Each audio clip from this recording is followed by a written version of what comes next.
We all speak on what we see, even amongst other people. We may leave out parts that we've seen. Is it because they're boring? Or do we leave them parts out because them parts are irrelevant to the story that we want you to imagine or we want you to see? The true answer is we don't know. That's the beautiful thing of it. It's so amazingly powerful how our consciousness provides us with the ability to imagine. Imagine that.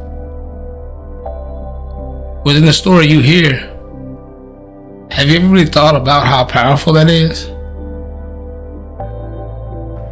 We have total control over how we imagine that story to be perceived.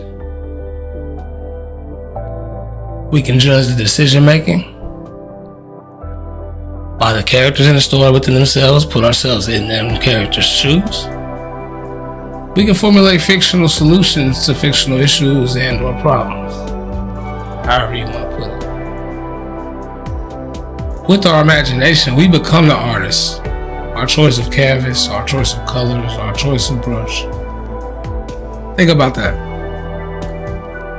The narrator holds the piece of art, yet you are your own artist.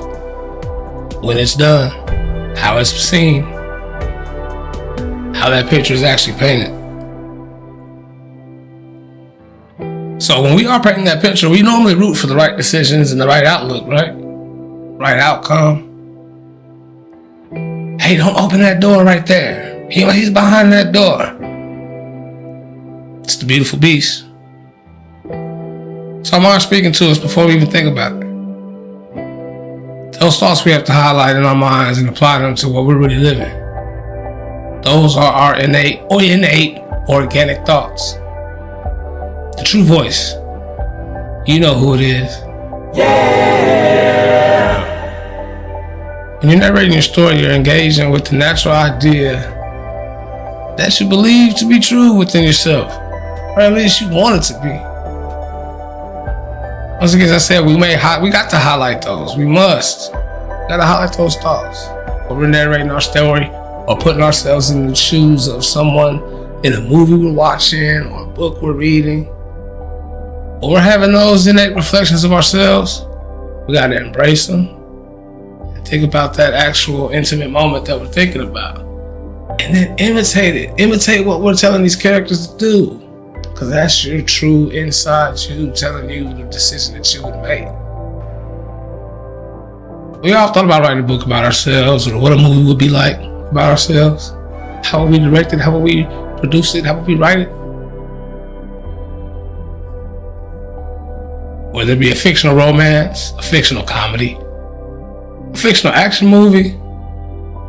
Hell, whether you want to be a superhero, action hero, or a damsel in distress, rescued by Prince Charming. It really don't matter. And you could be the villain. Even the villain has like portrays most times, right? That they accept themselves for who they are. It's the only reason we ever like the villain. No matter how harsh that may seem. So regardless of who your character is in the story, there's normally three things that stand out to me. One thing is that we learn for sure. Two things for sure is, we do some self-reflecting. We hear stories and we watch movies or read books. The third is we normally reveal ourselves to ourselves and what we're really thinking and what we really would do and wouldn't do in situations we are already in or may come across or may not come across or just fantasizing about if we did come across.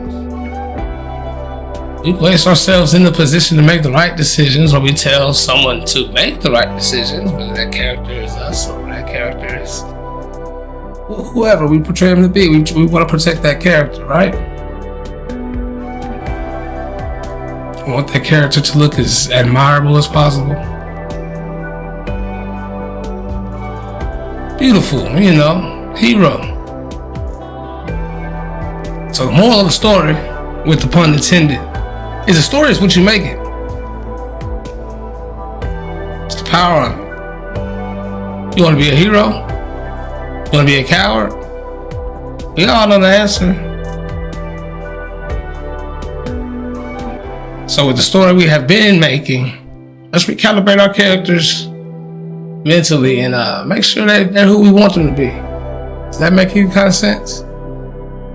As of right now, are they a hero? Are they a coward?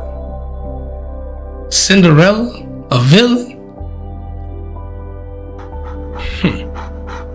Yeah, but let me go feed this ape real quick, y'all. I'll be right back.